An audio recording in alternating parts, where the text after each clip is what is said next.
2 picks in the first round, 8 in the first 4, and the first of 3 years in a row, Todd, where you're going to have a pair of first rounders, it looks like. Just maybe talk big picture about some of the years you haven't had first. You haven't picked till the 4th one year. Now you got 2. Generally speaking, how excited is the scouting group? Really, really excited. And I think as you spoke to it or referenced it, when you get to have 8 picks in the first 4 rounds, and we've had drafts where we didn't pick to the fourth round, there's an excitement within the whole scouting group, because even though you have to do your list when you don't have a pick in the first 100, you want them to be engaged. But reality is, you're not going to be picking for a while, so you just cross the names off the list. So with all these picks, we've had lots of meetings where we're trying to figure out the order. We've got that done now. So everybody's been so engaged, all the area scouts, the European scouts, and everybody's excited about the bulk of opportunity we have coming tomorrow night and Saturday. We had Connie in studio last Friday, and he said, I'll ask Todd, hey, is this guy going to get to us? And Todd will say no. And this guy going to get to us? And he said, but this year, Todd's having a tough time saying no about a guy sliding. We know Celebrini's going to go 1, but can you recall a class that seems so volatile or undecided when you get to pick number 2 and beyond?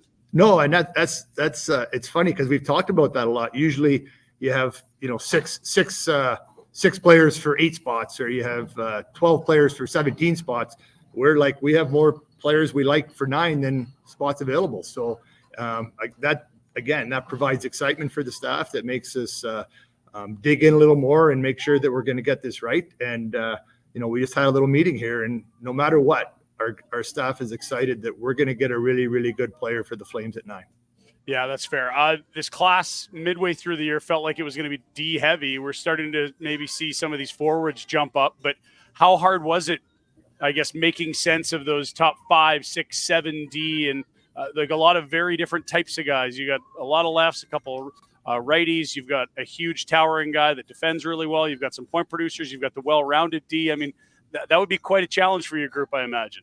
It is. And one thing we did we tried to sort those guys out by value throughout the league, or what winning teams had in their decor. And lo and behold, we found out they have all of them. Right, you need a bit of everything. So it didn't really help the process. Yes, they have shutdown guys, they have offensive guys, they have two-way guys, they have skaters, they have size. So we're just going to go by our process. And again, we have to make a decision. So we have to rank them. There's a lot of good defensemen, and we've got our list in order now. So it's going to come out. We're not going to have a choice of the first couple of guys, but after that, like at 9, we're going to have to make a choice. And whoever that is on our list, we're going to be excited about. Todd, we got Cami with us as well. Yeah, hey, good to see you, Todd. Hey. Rolling in with the tumbleweeds here today. But I was curious, what does strike you about this class of defensemen? We have a lot of big guys, a lot of those coveted right shot guys. And we know that obviously scoring is the most important thing at the NHL level. But when we see guys make the jump to the A, really a lot of the time it feels like it is about getting professional level defense down. How does this class seem to measure up to that? You're so right. And so you have offensive guys, you have two-way guys, you have guys that we think are going to be elite shutdown defenders first, and then provide offense secondary. So sorting them has been hard. It's harder to teach offense. It comes a little more naturally to offensive players. It's harder to teach defensive-oriented players offense, but it's a little bit easier, obviously, especially with structure, and you have a partner and details to implement more defense into those skill or offensive guys first. It's been a huge challenge for your community, I imagine, with Russia in the penalty box for political reasons in the hockey community. You haven't been able to measure the Demidovs and Salayevs against other nations' best at the same age group. How has that affected the last couple of years in the draft? It was hard. It was hard to not have eyes on these guys, so to speak. We had a lot of video on them. We had our analytics on them, but not to have eyes on them was hard. We hired Denis Grabeshkov last year in Russia, and he's been so helpful to our group because we have a lot of faith in him and his evaluations. He's got a good history, international hockey, NHL. So he's been really helpful to us. And then Dan Milstein had an agency camp last week in Fort Lauderdale. So a bunch of those top guys came over, and all the teams were there to watch them. They put them through drills.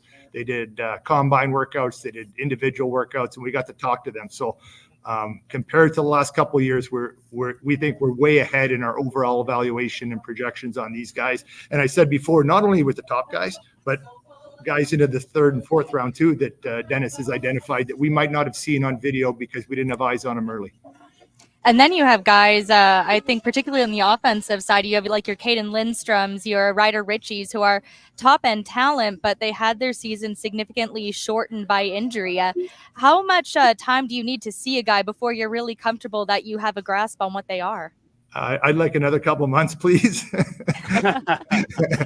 Scouts are always saying bad news for you, Todd. Yeah, we always want one more viewing or one more video viewing, so you have to make a decision. The good thing with both those players is that they were on the radar early. So we saw them a lot. There were players at the Hlinka. We saw them last year at the Under-17 Challenge. So we had an underage book on them. So you want to see him in the key moments, especially Caden, who didn't play at the Under-18s. But we saw him enough, and we have enough of a history with him that we're not worried about our evaluation on him. Same with Ryder Ritchie. He was stopped in the middle of the season, but then he came back at the end. He was on the Hlinka team and the Under-18 gold medal team. So we're very confident that we've had enough viewings on him. The 1 year going back when Morgan Riley played 5 games and Calchenia played, they both had the knees. That was much more difficult. So we're way further ahead in that regard this year.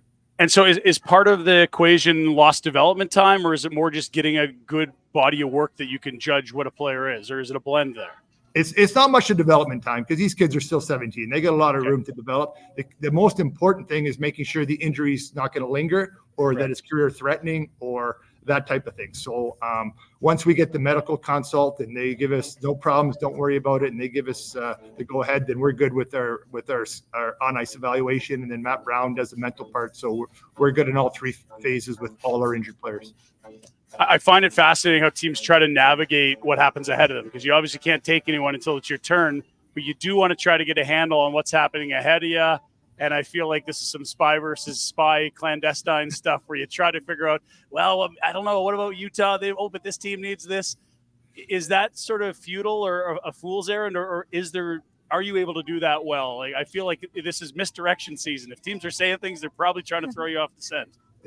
There's a lot of misinformation and misdirection, and you try and get the information for sure. You like to have an idea, especially if you're trying to move up or where you might have to move to get a guy. But there's lots of lies being told at this time of year, and the agents are lying, the scouts are lying to the agents, the media's lying, the scouts are lying to the media. So it's a lot of misinformation. That's a nice way to call it lying. But everybody's trying to get an edge and trying to figure out, maybe not as much at 9, but if a team's at 15 and they want to get into the top 10, what does that take and who's interested? And so for us at 28, we're doing the same thing more from like 10 to 18. What do we have to do to get one of these guys that we like in the next group of players moving up, and who's interested in them? So there's a lot of just listening and trying to figure it out. And it's not that easy, but at the same time, there's misinformation.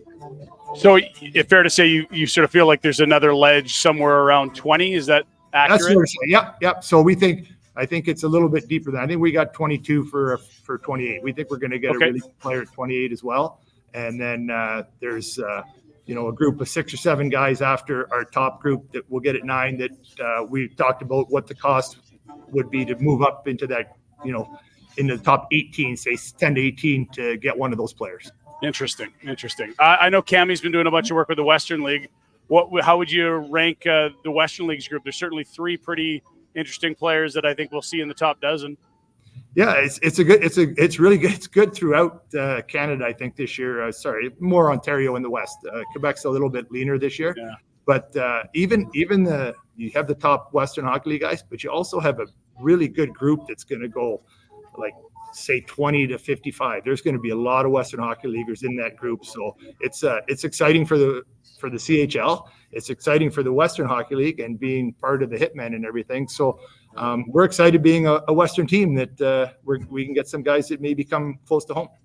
Must be a little extra exciting for you guys knowing that you get so many looks at guys like Carter Yakubchuk, who there's a lot of hype around, but also a Carson Wetch, who Gary Davidson's first pick coming into the Hitman organization when he came over from Everett, who that kid has a lot of throwback winger vibe to his game. See, I don't even need to add to that. You are bang on. He is a throwback winger. Do you feel like you've been able to take advantage of maybe some of that vertically integrated knowledge? Like you guys are in the same building as the Hitman staff, coaches? Are you still bringing in Carter, for example, to talk to in draft week, or is it like, no, we've seen this guy in the building all year? Like, how do you approach the process with a guy that you've probably seen at your job 100 times this year? Yeah, absolutely. We go through the same process with them. The biggest concern we have is we see him too much sometimes. Right. We don't want to poke holes in him that we wouldn't see another guy. So we want to be careful with that aspect, but it's good to have eyes on them. It's good for Connie and Dave Nonis and Don Maloney and that group to see these guys more, not only with the Hitmen, but the other teams coming in. So when Brandon comes in, or Kamloops and Kelowna come in, or Spokane, they can see those guys. So it really helps overall having them. Our biggest fear is that we don't want to over evaluate or pick a guy apart because we see him so much. I got to ask, do you have any memories of Byron Ritchie? I do. I remember your tenure? Well. I don't want to age myself, but I've been around for a while. So yeah, I talked to Byron a little bit at the under 18s. He was a dad first there because him and Jerome were pacing when the games were being played. But yeah, Byron was a thick, strong, really feisty, competitive guy. And I find with the parents that were like that, they try and push their kids to be, as a junior player, Byron was dynamic, right? Skill and offensive. And then he found his niche in the NHL. So I remember all those guys for sure. Matt, you want to talk about pushing your kids. So Ryder says that he doesn't remember a ton about his dad's time in Calgary because he was pretty little, but he says one of his first memories is getting to go down to the Flames dressing room after a game, trying on all the goalie gear because Ryder wanted to be a goalie. And he said his dad came out to a Timbits practice and just rifles a shot off his chest. And he said he never wanted to play goalie again after that. It worked out because his release is insane. He could have done it another way. He may want to just have a conversation with him, but he proved his point regardless. Yeah, exactly. Todd, final one for you. Just how is the dynamic at the table when you're one or two picks away? Are you trying to hide anguish if the guy you really want to slide isn't there? Are there multiple guys around the table that want it to go a different way? Like, what is the dynamic as you look around the table with Connie at the helm? Yeah, we're in a good spot to try our poker face at the table. For sure, you get excited if you see a guy following, and if somebody goes you really like maybe ahead of where you thought they would, you want to hide that emotion too. So we're working on our poker faces, and not a better place in Vegas to do it. Are you in the Sphere right now?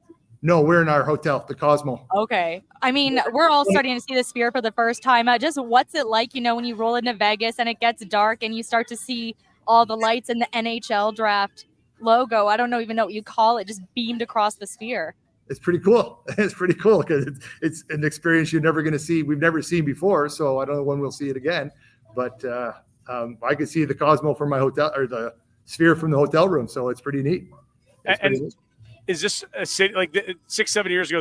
This team wasn't in the league. Vegas was a place you might have done a thing here or there. Like, do you feel like this is a big ad for the league? Like, this is clearly huge hosting event, mecca of the earth, right?